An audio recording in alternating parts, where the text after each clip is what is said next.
Hey everyone, I'm back with another video. In this video we will be counting down the 10 most powerful character in Lucifer. This video will not include characters from Season 4. Let's get started. What's your name? Lucifer.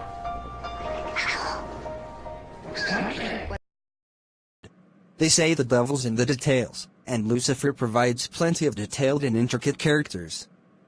The former Fox show, now moved over to Netflix, follows the devil himself living in Los Angeles, solving murders with LAPD detective Chloe Decker.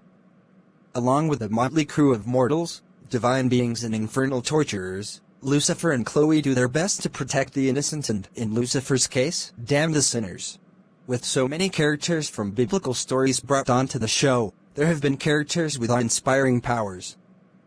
Damned if we did and damned if we didn't. Here are the 10 most powerful characters on Lucifer. That's Daniel. He's a douche again. 10. Detective Dan Espinosa.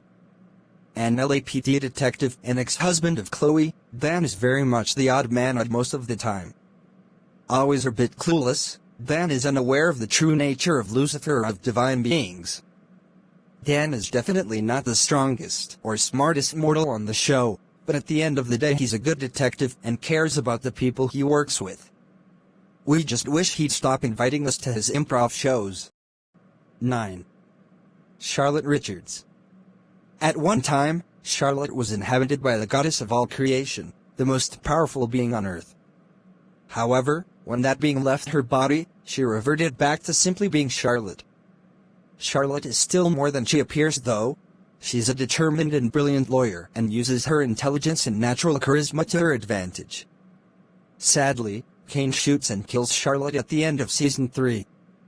Rest assured, we saw her soul was taken to heaven, so Charlotte will live out her days in paradise. 8. Chloe Decker. The woman who has the heart of the devil must be one hell of a woman. That's Detective Chloe Decker for you. Smart, passionate, unable to rub shoulders with the physical embodiment of hell.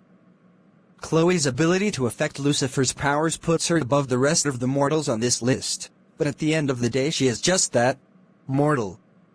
As great of a detective as she may be, she's in a different powerhouse entirely when it comes to beings made of pure divinity. Now that Chloe's aware of Lucifer's true form, it will be interesting to see how she reacts to this new reality going forward. 7. Cain. Marcus Pierce. In Season 3 of Lucifer we were introduced to the world's first murderer, Cain, played by Smallville's Tom Welling. Cain masquerades as Lieutenant Marcus Pierce of the LAPD before eventually revealing himself to Lucifer. Bearing the mark of Cain and forced to work the earth for eternity for his crimes, Cain is an immortal who's seen and done it all. Not quite mortal and not quite divine. His powers and abilities lie somewhere in between. He cannot be killed and his body will quickly regenerate whatever damage he takes. A newly mortal Cain shoots and kills Charlotte and attempts to take care of Lucifer and Chloe before being stabbed by Lucifer. It is implied that while he believes removing his mark earns him a place in heaven, Lucifer instead sends him directly to hell for killing Charlotte. Poor guy just can't catch a break. 6. Uriel. Seer of patterns, the Archangel Uriel is as dangerous as he is clever. Able to predict a person's move before they even make it gives him a superior advantage in combat. Given his disregard for not hurting members of his family, Uriel's also shown to be the least moralistic of the divine beings we've seen so far. However, Uriel's powers are not infallible. Lucifer and Mesakine team up to take down Uriel, stabbing him with Azrael's blade and permanently destroying his essence. Turns out, Uriel couldn't see that blow coming. And your name? Mazikeen. How do you spell that? Surprise me. 5. Mesakine. Demon, torturer, bounty hunter, and babysitter. Mesakine is a multifaceted character, and part of her lore is her ability to always be in control.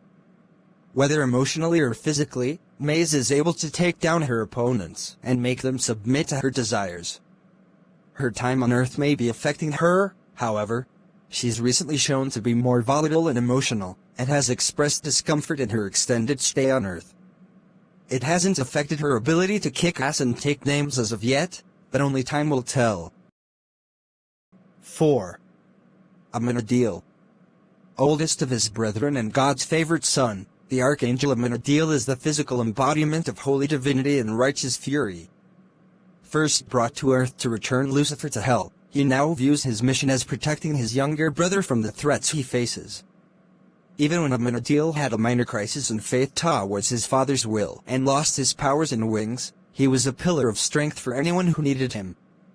Now that his powers have returned, we're sure to see Amenadiel in top form again, using his divine righteousness to cut down his foes.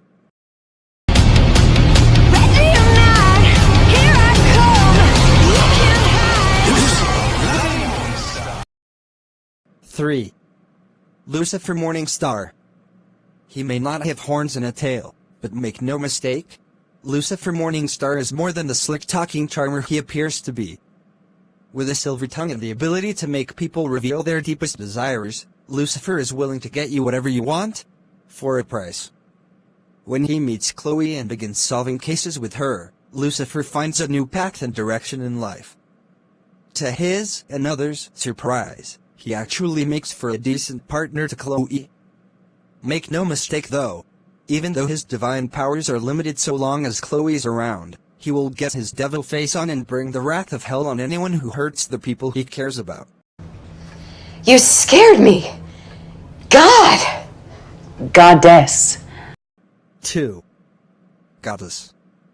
Imprisoned in hell for her attempts to destroy humanity and the world that God had created, the goddess of all of creation, or Mum, as Lucifer calls her, is easily one of the most powerful beings in the universe.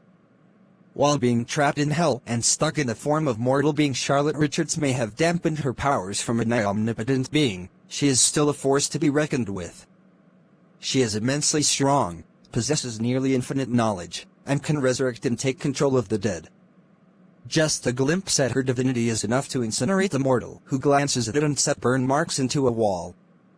Luckily, Mum takes the high road and goes off into the void Lucifer creates for her, giving her a new start and forever separating herself from this universe. Well, hello, God. Hello, my son. 1. God. We've seen very little of God in the show so far. He has performed miracles for his children and has continuously tested them for some unknown purpose beyond their understanding. From what we have seen and heard, God can clearly do whatever he wants, whenever he wants. Both Lucifer and Amenadiel readily admit that if God were actively interacting in their affairs, there would be nothing stopping him. He is apparently capable of destroying his divine children at a whim and can control the fabric of reality to suit his needs. Mysterious in his wants and desires, it's clear that more of God's true power and intentions will be seen over the course of Season 4. Given that at the end of Season 3 we discovered God sounds remarkably like Neil Gaiman, we're excited to see him on screen when he finally appears. That's it for today's video, see you next time. Please like the video and subscribe to my channel for more.